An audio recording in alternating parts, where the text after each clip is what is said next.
జగన్ హయాంలో జగన్ చుట్టూ ఒక కోటరీ ఉంది అనేది అప్పట్లో జగన్ కి చాలా దగ్గరగా ఉన్న విజయసాయి రెడ్డి గారు చెప్పారు.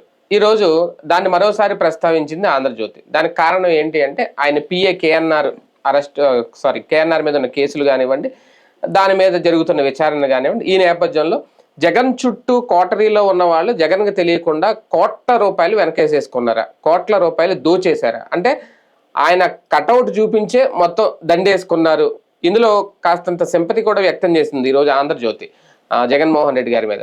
ఆయనకి తెలియదేమో ఇవన్నీ, ఆయనకి తెలియకుండానే వెనక ఇదంతా చేశారేమో, నిజంగా ఆయన తెలియకుండా జరుగుతాయా లేదా జరిగాయని ఒప్పుకోవాలా అక్కడ అనేది ఒకటి. అలాగే త్వరలో వీటన్నిటికీ సంబంధించి ఓకే కేఆర్ఆర్ని అరెస్ట్ చేస్తారా నెక్స్ట్, లేదంటే ఇప్పుడు అక్కడ ఆఫీస్ బాయ్ ఎవరినో తీసుకెళ్లారట మనోహర్ అనే వ్యక్తిని, ఆయన నోరు విప్పితే కనుక జగన్కి వెళ్ళాయి ఇవన్నీ సూట్ కేసులు ఆ కరోడ్ ద్వారా ఆఫీస్ బాయ్ ద్వారా పంపించాడు కేఎన్ఆర్, నోట్ల కట్టల బ్యాగులు తీసుకెళ్లారు, ఇవన్నీ రాసుకొచ్చారు. అలాగే సజ్జల కుమారుడు సజ్జల భార్గవ్ ఇద్దరికి సంబంధించి కూడా త్వరలో నోటీసులు ఇచ్చే అవకాశం ఉంది అనేది లిక్కర్ స్కామ్ వ్యవహారం సంబంధించి కానీ ఏదైనా వీటన్నిటి మీద చర్చించే ప్రయత్నం చేద్దాం. సార్ నిజంగా అంటే కోటరీ గురించి ఒకసారి పెద్ద చర్చ జరిగింది ఎప్పుడైతే సాయి రెడ్డి గారు మాట్లాడారో తర్వాత, మళ్ళీ ఇప్పుడు దాన్నే ప్రస్తావిస్తున్నారు. జగన్కి తెలియకుండా ఏమన్నా నిజంగా ఇలాగా వెనకేసుకున్నారా లేదంటే కోట్లు దోచేశారా అనేది ఆ యాంగిల్ అని చూడొచ్చా? అంటే వీళ్ళు ఏంటంటే పబ్లిక్ని కన్విన్స్ చేద్దాం అన్నటువంటి సందర్భంలో తెలుగుదేశం వాళ్ళు కన్విన్స్ అవుతారు, జనసేన వాళ్ళు కన్విన్స్ అవుతారు, బీజేపీ వాళ్ళు నవ్వుకుంటారు, వైఎస్ఆర్ కాంగ్రెస్ పార్టీ వాళ్ళని కూడా కన్విన్స్ చేశారు మొదట్లో కోటరే అన్నటువంటి. కాబట్టి తర్వాత గ్రహించినప్పుడు అర్థమయ్యేది ఏంటి, లీడర్ ఇస్ ఫైనల్. వీళ్ళు రాసే వార్తల్లోనే 20 రకాల వాదనలు వీళ్ళే సృష్టిస్తారు. ఇప్పుడు మద్యంలోనే ఉంది, జగనే డబ్బులు తినేశాడు, ఈ తిన్న డబ్బులు పనిచేశాడు త్రూ చెవిరెడ్డి, రైట్? మరి ఇంకా డబ్బులు ఎక్కడి నుంచి వస్తాయి వీళ్ళకి? మళ్ళీ ఎవరు పట్టుబడ్డా ఎవరి మీద చూసినా వాళ్ళ దగ్గర డబ్బులన్నీ మద్యం డబ్బులే. ఎంతమందికి లెక్క డబ్బులు పంచడానికి అది ఏమన్నా ప్రత్యేక విరాళమా ఏంటి? ఎందుకు ఇస్తాడు జగను? బేసిక్ గా కేఎన్ఆర్ నువ్వు 100 కోట్లు ఉంచుకో, చెవిరెడ్డి నువ్వు 200 కోట్లు ఉంచుకొని ఇస్తాడా? ఇక్కడ జరుగుతున్నది ఒకటే, ప్రాక్టికల్ గా మీడియా మాఫియాగా మారి మీడియా మాఫియా ఒక కథని సృష్టిస్తుంది. ఈ కథ చుట్టూ పబ్లిక్ ని అటే చర్చ జరిగేటట్టు చేస్తుంది, మిగతా అంశాలు చర్చ జరగనివ్వదు. ఇప్పుడు రాష్ట్రంలో జరిగే అంశాల మీద చర్చ జరగనీయకుండా ఉండాలా, రెండవది ప్రభుత్వపు వైఫల్యాలను ప్రస్తావించకుండా ఉండాలి, ఎదుటి వాళ్ళనే దుర్మార్గులుగా నిరంతరం మాట్లాడుతూ ఉండాలి. ఇది అధికార పక్షపు ఫార్ములా అని అధికార మీడియా కూడా నడుపుతున్నది. వీళ్ళు చెప్పే వాదనకి మాట్లాడేదానికి పొంతన లేనిది ఏంటంటే, డబ్బులు జగన్ సంపాదించుకుంటే వీళ్ళందరూ కోట్ల ఎట్లా వస్తాయి? ఇప్పుడు కేఎన్ఆర్ మామూలుగా అయితే కనుక కేఎన్ఆర్ వివరణ ఇవ్వకపోతే అదే నిజమని నమ్మచ్చు. ఇప్పుడు ఆ వివరణలో ఏం కనబడుతుంది, ఎక్కడో ఏది విశాఖపట్నంలో ఏదో భూమికి సంబంధించిన వాదం, అందులో 12 పార్టీలు ఉంటే ఆ 12 పార్టీల్లో 20 ఇంకొక 10 పార్టీలు చెప్పుకుంటే అందులో ఒక పార్టీలో ఒక 2.5 కోట్ల రూపాయలు వీళ్ళు బావమరిది ఎవరో పెట్టుబడి పెడితే దానికి వాళ్ళు సెటిల్మెంట్ కింద భూమి ఇచ్చినటువంటి వివాదం ఉంటే దాన్ని తీసుకొచ్చి కేఎన్ఆర్కి ఆ 90 కోట్లు 100 కోట్లు రాసి ఇచ్చేసారు అన్నమాట ఆ వ్యవహారం. ఇంతకీ అసలు విషయం ఏంటి? అదంతా నడిపించి వీళ్ళు చెప్తున్నటువంటి పేరు ఆయనేమో చంద్రబాబు గారి మనిషి, సింగపూర్ లో బాబు గారు వెళ్ళినప్పుడల్లా కార్యక్రమాలు చూసుకునేటువంటి మనిషి అన్నది వీళ్ళు చెప్తున్నట్టు. ఇది మనకెవడికి తెలియదు కదా, అది ఇప్పుడు వాళ్ళు చెప్పారు కాబట్టి నిజమని నమ్ముతాం, వీళ్ళు చెప్పారు కాబట్టి ఇది నిజమని నమ్మం. ఇక్కడ బేసిక్ గా ఒక ఫండమెంటల్ సూత్రం ఏంటంటే, అంటే మనకి ప్రాక్టికల్ గా మాట్లాడుకుంటే జగను 1000 కోట్లు సంపాదించాడు అనుకుందాం, లేదు 10,000 కోట్లు సంపాదించాడు అనుకుందాం, ఈ 10,000 కోట్లు రాష్ట్రానికి ఆదాయం తగ్గాలి కదా, మరి రాష్ట్రానికి ఆదాయం ఎలా పెరిగింది? ఇది ఫస్ట్ లాజిక్. రాష్ట్రానికి అప్పటిదాకా మనకి ఒక 100 కోట్లు వస్తుంది, 1400 కోట్లు 1500 కోట్లు సంథింగ్ ఆ అమౌంట్లు వస్తున్నది. జగన్ వచ్చాక 2,500 కోట్లే వెళ్ళింది ఆదాయం. ఆదాయం పెరిగింది 1,700 కోట్లు ఎండింగ్ ఇయర్, 2,500 కోట్లు జగన్ వచ్చాక వెళ్ళినటువంటిది. అంటే పెరిగినట్ట ఆదాయం తగ్గినట్ట? పెరిగింది. అంటే జగన్ అప్పుడు తినదలుచుకుంటే అవి తీసేసుకోవాలి కదా, ఆదాయాన్ని పెంచి చూపించాడు కదా. ఇప్పుడు మీరేం చేస్తున్నారు, ప్రైవేట్ మద్యం దుకాణాలు పెడితిరి, బెల్ట్ షాపులు పెడితిరి, బార్లకు ఓపెన్ లైసెన్సులు ఇస్తిరి, మళ్ళీ ఇప్పుడు అదేదో బీర్ షాపులు పెడుతుంటారు. తర్వాతన ఈ పబ్బులు గిబ్బులకి అదేదో ఇప్పుడు ఏదో గంబు కొత్తది పెడతాను అంటున్నారు కదా, సరే పోనీ అది పక్కన పెట్టండి. ఇప్పటిదాకా ఉన్న దాంట్లో జగన్ కంటే కూడా ఇంకా ఆదాయం పెరగాలి కదా మీ దగ్గరికి వచ్చేటప్పుడు, ఎందుకు పెరగలేదు?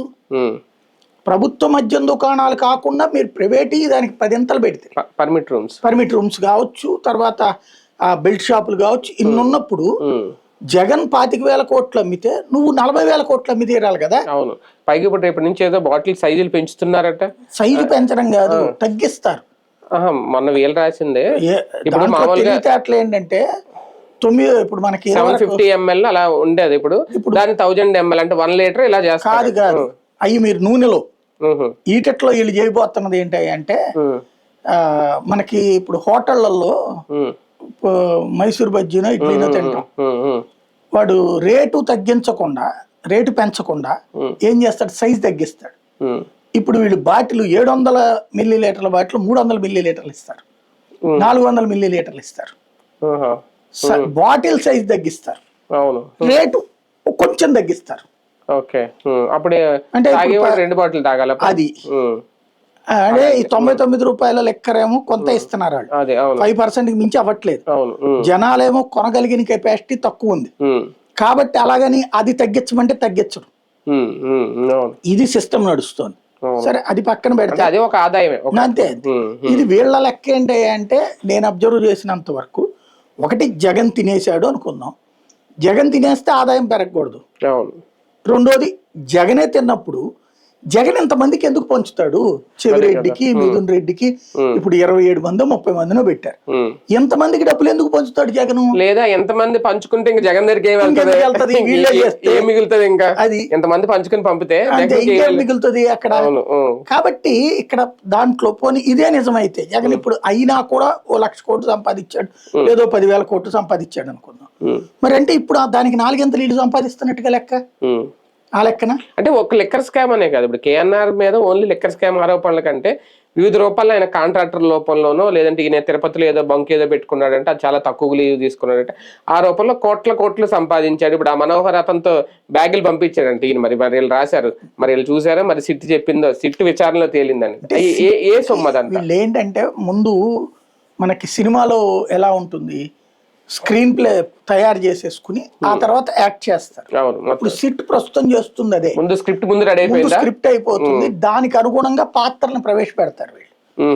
అవసరమైన వాళ్ళతో ఇప్పుడు అతన్ని గట్టిగా బెదరేస్తే నువ్వు రేపు పొద్దున పోతావు నేను లేపేస్తాం అన్నారు అనుకో, ఏడ సంతకం పెట్టమంటూ చెప్పాయా, చెవిరెడ్డి గన్మెన్ ఏం చేశారు అట్లాగా. ఆ తర్వాత వచ్చి మళ్ళీ సారీ అని చెప్తాడు. అట్లాగే ఇప్పటికి 3-4 ఇలా నాయకులకు సంబంధించిన మనుషులతో చేయించారు. అదే టైప్ లో ఇది కూడా ఉంటుంది. ఇవి నిలబడే కేసులు కాదని వీళ్ళకి తెలుసు. బేసిక్ గా ఏంటంటే నిరంతరం జగన్ చుట్టూ ఉన్న మనుషులందరూ తినేసేవాళ్ళు, వాళ్ళందరూ మంచోళ్ళు కాదు, జగన్ కూడా మంచోడు కాదు అని ప్రజల్లోకి వెళ్ళడం కోసం ఒక కథ అల్లుకుంటూ వెళ్తానే ఉంటారు. ఇక రోజు ఇది అయిపోయిందంటే మళ్ళీ ఇంకో సిరీస్ తీసుకుంటారనమాట. అది అంటే జగన్ కి డబ్బులు అందలేదు, లేదంటే జగన్ చేయలేదు అంటే జగన్ కి తెలియకుండా జరిగిందా ఇదంతా? అంటే ఇక్కడ నేను అనేది అదే, ఇప్పుడు వైసీపీ కార్యకర్తలు జగన్ మీద ఉండే సింపతిని వీళ్ళు ఇదంతా జరుగుండదులే అనుకుంటారు. అదే ఇప్పుడు జగన్ కూడా చెప్పకుండా వీళ్ళు తినేసి ఉంటారంటే ఏమో అయ్యి ఉండొచ్చు రోయ్, అది తెలియదు రోయ్ అనుకోవాలంటే వాళ్ళల్లో వాళ్ళకే ఒక అపనమ్మకం కలగాలి. ఇప్పుడు కేఎన్ఆర్ చూస్తే, లేకపోతే నాకు నేను ఇంత ముందు కూడా గమనించాను, ధనుంజయ రెడ్డి కావచ్చు, కృష్ణమోహన్ రెడ్డి కావచ్చు, కేఎన్ఆర్ కావచ్చు, వీళ్ళు కనబడ్డప్పుడు నమస్కారం పెడతారు ప్రతి ఒక్క కార్యకర్త. జగన్ కి ఎట్లా పెడతారో వీళ్ళకి అట్లా సజ్జలు గాని విజయసాయి రెడ్డి వాల్యూ తగ్గించడం అనమాట. అలా చూడగానే మనకు అమ్మ ఈ సార్ను కూడా ముంచేసి తినేసాడు ఫీలింగ్ రావాలి. ఒక ఏహ్య భావం లేకపోతే చులకన భావం రావాలి. రేపు ఎలక్షన్ ముందు వీళ్ళు ఏమైనా ఫోన్ చేసినా పెద్ద రెస్పాండ్ అవ్వరు కొంతమంది. అంటే ఇలా అనుకుంటే ఒకటేమవుతుందంటే ఇప్పుడు జగన్ ని కలవాలని నేను వెళ్ళి అడిగాను అనుకోండి, కృష్ణమోహన్ రెడ్డి ఆయన పర్టికులర్ గా నా కోసం అని చెప్పి వెళ్ళి జగన్ ఏం అడుగుతాడు, జగన్ దగ్గరికి వెళ్ళినప్పుడు 4-5 పేర్లు చెప్తాడు, అందులో మన పేరు కూడా చెప్పాడు అనుకోండి, అతనితో ఏముంది లేబ్బా అన్నాడు అనుకోండి, ఈయన మనకి చెప్పడు. మనమేమనుకుంటాం, జగన్ కి ఈయన దూరం చేస్తున్నాడు. అంతే కదా. ఇప్పుడు ఈ సజ్జల మీద కోపమైనా, ఇంతకుముందు విజయసాయి రెడ్డి మీద కోపమైనా, కోటర మీద కోపం అంతా అదే. కానీ ఇక్కడ ప్రాక్టికల్ గా పాలసీ డెసిషన్ తీసుకోవాల్సిన జగన్.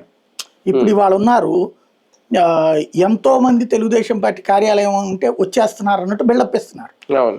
ఎప్పుడో వారంలోనూ 10 రోజులకు నెల రోజులకు ఒకసారి వెళ్ళి చంద్రబాబు గారు ఎలా తెలుస్తుంది ఆయన వెళ్ళాడని అక్కడ కూర్చుని ఆయన ఉంటాడని వీళ్ళందరూ అక్కడికి వెళ్ళి కూర్చుని ఉంటారా నెల రోజులు? లేదు కదా. లోకేష్ కోసం కూర్చుని ఉంటారు నెల రోజులు. ఆ రోజున ఏర్పాటు చేసుకుంటున్నారు చకచక. అంతే. మిగతా టైంలో అంతా మరి కార్యకర్తలకు ఏడగలుగుతున్నారు. అసలు ఎమ్మెల్యేలకే దొరకట్లేదు కదా. కానీ ఇప్పుడు అసలు వీళ్ళు పూర్తిగా అందుబాటులో ఉన్నారు. జగన్ అయితే అందుబాటులో ఉండేవాడు కాదు. ఇదంతా ఏంటంటే ఒక మైండ్ గేమ్. ఇప్పుడు ప్యూర్లీ జగన్ చుట్టూతో ఒక మైండ్ గేమ్. జగన్ మంచోడు కాదు, జగన్ కి సంబంధించి గొడ్డల పార్టీ, జగన్ కి సంబంధించినటువంటి వాళ్ళందరూ కోటరీ దుర్మార్గులు. అదే చంద్రబాబు గారు వచ్చేటప్పటికి దేవుడు, అందరికీ ఆశ్రయం ఇస్తాడు, అడిగిన వాళ్ళందరికీ సహాయం చేస్తాడు. అలాగే బాబు గారితో పాటు లోకేష్ గారు కూడా అదే అంశాన్ని పురిగిపుచ్చుకున్నారు. అభివృద్ధి చేతొచ్చు, వాళ్ళకి సంక్షేమం చేతొచ్చు. అదే సందర్భంలో తప్పులు చేసినటువంటి వైసీపీ వాళ్ళని శిక్షించేటటువంటి శక్తివంతులైనటువంటి వాళ్ళు. ఈ పాయింట్స్ అన్నిటిని చూపించి ఇటు తెలుగుదేశం వాళ్ళని సంతృప్తి పరచాలి. రెండవది ఏంటంటే కట్టర్ కార్యకర్తలకు ఉన్నటువంటి మనోవ్యాధి ఉంది కదా, ఆ మనోవ్యాధి తీర్చడం. రోజు అసలు జగన్ గడికి ఉత్సవోపిస్తున్నారా వాళ్ళు మాట్లాడుకుంటే మందు కూర్చున్నప్పుడు అక్కడ కూర్చుని వినండి తెలుస్తుంది. జగన్ గడికి ఉత్సవోపిస్తున్నాడు. ఒక్క పిఏ శ్రీనివాస్ని ఏడిపించాడు జగన్. ఇప్పుడు చూడు వాడి దగ్గర చుట్టూ ఉన్న వాళ్ళందరికీ లోకేష్ చెక్కేస్తున్నాడు మామ. ఎక్కడ డాష్ చెక్కేస్తున్నాడు మామ. అయిపోయింది అడి పని. పోసుకున్నారు ఒకళ్ళు. బాబు చంద్రబాబుని మాత్రం మనం మెచ్చుకోవాలి. ఇది ఈ ఫీల్. మందుకి బదులు వచ్చే కిక్ ఉంటుంది చూడు, లేదా మందు తాగినప్పుడు వచ్చే మాటల కిక్. ఇది ఇప్పుడు ఆ ఫార్ములా ఇదంతా కూడా నడిచేది. ఒక రకంగా నిజంగా సజ్జల భార్గవరెడ్డికి సజ్జల రామకృష్ణారెడ్డికి ఇద్దరికి కూడా నోటీసులు ఇవ్వడం, అంటే మొన్న జగన్ గురించి రాశారు ఈడీ నోటీసులు ఇస్తుందని, ఇప్పుడేమో వీళ్ళకి ఇవ్వబోతున్నారని చెప్పి వీళ్ళు రాశారు. నిజంగా ఇవ్వబోతున్నారా వీళ్ళకి? అంటే ఈ మధ్యన కాలం వీళ్ళు ఏంటంటే లెక్కేసుకుంది, లిక్కర్ కేసుకు సంబంధించి ముందు కేసు పెట్టి సిఐడి వాళ్ళు ఈడీకి పంపించారు. త్రూ అట్టించి కూడా విచారణ ప్రారంభమైంది. అవి క్లోజ్ అయిపోయినాయి, ఛార్జ్ షీట్లు ఇవన్నీ అయిపోయినాయి. కాబట్టి ఈడీ కూడా అక్కడితో క్లోజ్ చేసేస్తుంది. కాబట్టి మళ్ళీ ఇప్పుడు కొత్తగా విచారణ ప్రారంభించి వీళ్ళు జగన్ దాకా తీసుకెళ్లాలని ప్రయత్నిస్తున్నారు. అంతిమ అంశం జగన్ అన్నటువంటి. ఈడీ వీళ్ళందరిని అడుగుతుంది ఇప్పుడు ఏంటి ఈడీ సపరేట్ ఇన్వెస్టిగేట్ చేస్తుంది, ఏమీ లేదు. వీళ్ళు ఏ డేటా అయితే పెట్టారు, ఇప్పుడు ఫర్ ఎగ్జాంపుల్ వీళ్ళు ఇతను కేఎన్ఆర్ గురించి ఆయనకి ఏ రూపంలో ఉందో ఈయన బ్యాంక్ అకౌంట్ ఏదో పసిగడతారు. అందులో ఏ రూపంలో ఉందో ఆదాయం చూపెట్టి అది వీళ్ళ పేపర్లో అవన్నీ కూడా బినామీలే అని చెప్పేస్తారు వాళ్ళందరిది కూడా. దాన్ని ఆ తర్వాత ఇప్పుడు ఎవడో ఒకడిని పట్టుకెళ్ళి వాళ్ళతో ఇదంతా నేను చూశాను, అతను దుర్మార్గుడని, అతను సంపాదించుకున్నాడని రాస్తారు. ఇదంతా బేస్ చేసుకుని ఇదంతా జగన్ దగ్గరికి అన్నటువంటి చెప్పించాలని ప్రయత్నిస్తున్నారు. ఈ చెప్పించేది ఈడీకి కుదరదు. ఈడీకి ప్రైమరీ ఎవిడెన్స్ కావాలి, జగన్ అకౌంట్ లోకి డబ్బులు వెళ్ళినట్టు. అదే కదా. అవును. అది వీళ్ళు నోటి మాటలు కాదు. అంటే వీళ్ళు ఏదో 250 కేజీల బంగారం, అదే లేదంటే ఎలక్షన్ ఫ్రమ్ ద బిగినింగ్ చెప్పారు కదా, ఫస్టే చెప్పారు. కానీ ఈడీ అటు వెళ్ళలేదు కదా. ఎందుకని? ఆ బంగారం కొన్నటువంటిది పాన్ కార్డు ఇచ్చినప్పుడే అవతల పర్సన్ రికార్డెడ్ అయిపోయాడు. వాడు వ్యాపారస్తుడే, వాడు వీళ్ళకే ఇచ్చానని చెప్పలా, జగన్కి ఇచ్చాను. వీళ్ళు రాశారు, అతను కొనుక్కున్నాడు. ఇది సంబంధిత ట్యాక్స్ అధికారులకు కూడా పోతాయి. అదే అంటే మనీ ట్రాన్సాక్షన్ నిరూపించలేనప్పుడు అసెట్స్ రూపంలో వెళ్ళింది, అది కూడా అది కుదరదు. అంటే జగన్ కి వెళ్తే కుదురుతుంది. జగన్ కుటుంబానికో గనక వాళ్ళ పేరుతో ఏదైనా రిజిస్ట్రేషన్ చేస్తే వెళ్తది. అది ఆల్రెడీ ముదిరిపోయినాం కదా. ఇప్పుడు వీళ్ళ లెక్క ప్రకారం ఈడీ కేసులు, సిబిఐ కేసులు అతని దగ్గరికి ఎందుకు వెళ్ళలేకపోతున్నారంటే తిరుపతి లడ్డు, వివేకానంద లడ్డు, ఈటెట్లోనో లేకపోతే నకిలీ లెక్కర్లోనో సమస్య ఎక్కడ వస్తుందంటే ఇవన్నీ అతనికి తెలుసు ఎలా ఎట్టించెడిపోతాయి అనేది. అతను ఈ 5 ఏళ్లలో కూడా ఎక్కడ చేతికి మట్టి అంటుకోకుండా జాగ్రత్త పడ్డాడు. వీళ్ళు ఆ మట్టిని బురద వేసేద్దాం అనుకుంటున్నారు. సమస్య అందుకని ఎక్కడా కూడా దర్యాప్తు సంస్థలు చిన్న చితక వాళ్ళ విషయంలో మూవ్ అవ్వగలవు, కానీ పెద్దోళ్ళ విషయంలో విత్ డాక్యుమెంటరీ ఎవిడెన్స్ లేకుండా పోవు. మమతా బెనర్జీని ఏమన్నా అరెస్ట్ చేశారా? పినరయి విజయన్ ఏమన్నా అరెస్ట్ చేశారా ఈడీ వాళ్ళు? లేదు కదా. ఆ పెద్ద తలకాయ జోలికి వెళ్ళినప్పుడు కోర్టులు సీరియస్ గా తీసుకుంటే సాక్ష్యం. ఇప్పుడు ఆమ్ ఆద్మీ పార్టీ కేజ్రీవాల్ విషయంలో ఈడీ కారణంగా దెబ్బతిన్నారు కేసు. ఎందుకంటే ఈడీ దగ్గర ఏది, నీ దగ్గర ఆధారం పొమ్మను అన్నది కోర్టు. ఇప్పుడు చివరికి కోర్టు కొట్టేసేస్తేనే కదా మళ్ళీ వీళ్ళు హైకోర్టులో, సుప్రీంకోర్టులో పిటిషన్లు వేసుకోవాల్సి వచ్చింది. అంత కరం పట్టింది ఎందుకని? నువ్వు కేజ్రీవాల్ లాంటి వాడి మీద ఇట్లా ఎవడో చెప్పాడని కేసు ఎట్ట పెడతావని అడిగింది. అది చూసాక జగన్ మీద ఎట్ట కేసు ఎట్టేస్తారు వీళ్ళు. మెయిన్ ఏంటంటే సమస్యల్లా సిఐడి భుజం మీద నుంచి కాల్చడానికి వర్కౌట్ కావట్లా, ధైర్యం కావట్లా ప్రభుత్వానికి. జగన్ కూడా ముందు చంద్రబాబు మీద సిబిఐ ఈడీల ద్వారా ప్రయత్నించాడు, వర్కౌట్ కాలేదు. అప్పుడు కూడా ఇది స్కిల్ డెవలప్మెంట్ కేసులో ఈడీ ఇన్వాల్వ్ అయింది కానీ చంద్రబాబు దగ్గరికి వెళ్ళట్లేదు కాబట్టి వీళ్ళే కేసు పెట్టేశారు చివరికి. ఇప్పుడు కూడా టెంప్టేషన్ లో చివరికి ఈడీ వెళ్ళకపోతే వీళ్ళే ఏమన్నా అరెస్ట్ చేస్తారని చూడాలి జగన్. కేఎన్ఆర్ విషయంలో వైసీపీలో ఉన్న లీడర్లు కూడా కొంచెం ఆలోచిస్తున్నారు ఆయనకి సపోర్ట్ చేసి బయటకు వచ్చి మాట్లాడే విషయంలో. ఒకళ్ళిద్దరు ఏదో మామూలుగా పేర్నాలి లాంటి వాళ్ళ సందర్భంలో మాట్లాడడం తప్ప ప్రత్యేకించి ఈయన కేసు విషయంలో పెద్దగా మాట్లాడిన దాఖలాలు లేవు. అంటే అవసరం లేదు కదా ఇప్పుడు దీంట్లో మాట్లాడి ప్రత్యేకించి అవతల కావాలనుకుంటే పబ్లిసిటీ, ఆ పబ్లిసిటీ వీళ్ళు కూడా మాట్లాడినప్పుడు వస్తుంది. వాళ్ళు ఒక చెయ్యి ఎట్లా ఇసురుతున్నారు, రెండో చెయ్యి మనం ఇట్లా పెడితే చప్పట్లు అవుతుంది. మనం ఇక్కడ మాట్లాడకపోతే ఏమవుద్ది, ఇప్పుడు ఎట్లాగూ విమర్శించేదానికి ఏమి కంట్రోల్ ఏమి లేదు అక్కడ. మళ్ళీ వాళ్ళు ఒక్కొక్క దానికి వివరించుకుంటూ వచ్చారనుకోండి, దానికి మళ్ళీ ఇంకోటి ఇస్తారు. అది పేపర్ వరకే కన్ఫైన్డ్, అది బెటర్ అనమాట. కానీ జగన్మోహన్ రెడ్డి గారు కూడా నిజంగా క్వార్టర్లో ఏదో జరుగుతుంది అనే అనుమానం వస్తుంది ఆయనకి. చూడాలి ఒకసారి, అలర్ట్ అవ్వాలా ఆయనకి. అది ఉండుంటే అసలు వాళ్ళు ఎవరు ఉద్యోగంలో ఉండేవాళ్ళు కాదు కదా. అవునా? ఇప్పటికి కూడా ఆయన ఏం మాట్లాడలేదంటే ఇదంతా ఫ్యాబ్రికేటెడ్ అనేది ఆయనకి అర్థమవుతుంది. ఆయన నిజంగా ఆయనకి తెలియకుండా తినుండుంటే గనక ఊరుకుంటాడా? అంటే మరి ఇన్ని ఆస్తులు ఎలా వచ్చినాయి, ఇన్ని కోట్లు? అతను చెప్తున్నాడు కదా ఇప్పుడు చెవిరెడ్డికి ఆస్తి అండి, చెవిరెడ్డికి లేదా మిథున్ రెడ్డికి ఆస్తి అండి. ప్రతి ఒక్కళ్ళు ఇంత ముందు ఏదో వాళ్ళ వ్యాపారాలు వీళ్ళు చెప్తున్న వార్త ఎట్టుందంటే, ఇదివరకు వీళ్ళందరూ పునుగులు బజ్జీలు వేసుకుని అమ్ముకునే వాళ్ళు ఇప్పుడు అకస్మాత్తు కోటీశ్వర్లు అయినట్టు చెప్తున్నారు. అదే ఇదివరకు అమరావతిలో భూములు కొనుక్కున్నటువంటి వాళ్ళు వీళ్ళ డ్రైవర్లును ఇంట్లో బండిరోతులకు కూడా ఉన్నాయి. అప్పుడేమో వాళ్ళందరూ సత్పురుషులే, వీళ్ళు దుర్మార్గులు, లేదు నిజంగా వ్యాపారాలు చేసుకునేవాళ్ళు. కేఎన్ఆర్ది కూడా అతను ఏం చెప్తున్నాడు, అప్పటి నుంచి వ్యాపారాలు ఉన్నాయి అతనికి. ఇతనికి కేవలం ఒక పిఏగా చేస్తున్నాడు అసిస్టెన్సీగా, అది రాజకీయ పరంగా. వీళ్ళందరూ కూడా వైసీపీలో ఉన్నోళ్ళు మాక్సిమం ఎవడ వ్యాపారాలు అడుకున్నాయి. వ్యాపారాలతో పాటు ఇది ఒక వ్యాపకం వాళ్ళకి. ఇంకోటి ఏంటంటే ఇవాళ రోజున ఇప్పుడు ఫర్ ఎగ్జాంపుల్ ఇవాళ చూడండి, నిన్న అతనిది లెక్కరు డ్రగ్స్, మొన్న ఇప్పుడు నిన్న ఇంకొక అతనిది ఏదో దొరికారు కదా టీడీపీ అతనిది డ్రగ్స్, ఇంకోటి ఏదో దొరికినాయి అతనిది డ్రగ్స్, నిన్న ఇంకొక అతనిది ఏదో దొరికినాయి కేసులు. ఇవి చర్చకి రానియరు ఇక్కడ బేసిక్ గా. కీలకమైనటువంటి నేతలది చర్చలకి రానియరు, అటు పక్కకే నడుపుకుంటూ వెళ్తారు.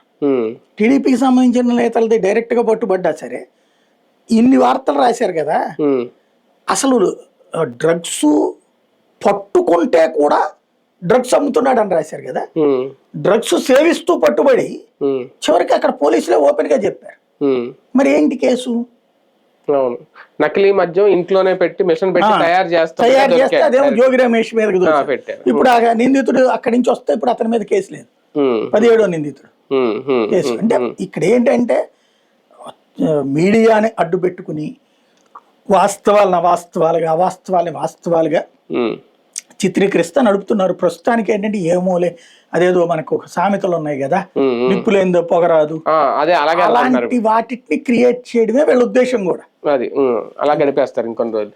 రైట్, చూద్దాం. నిజంగా జగన్మోహన్ రెడ్డి గారి కట్అవుట్ పెట్టుకుని కోట్ల రూపాయలు సంపాదిస్తున్నారా, ఆయన చుట్టూ ఉన్న కోటరీ, ఇప్పుడు ఆ పాయింట్ రేజ్ చేస్తున్నారు. మరి జగన్మోహన్ రెడ్డి గారు ఆలోచించుకుంటారా ఒకసారి, లేదంటే ఇవన్నీ ఆయన లైట్ తీసుకుంటారు? ప్రస్తుతం అదే చేస్తున్నారు, ఇంకేం జరుగుతుంది భవిష్యత్తులో చూద్దాం.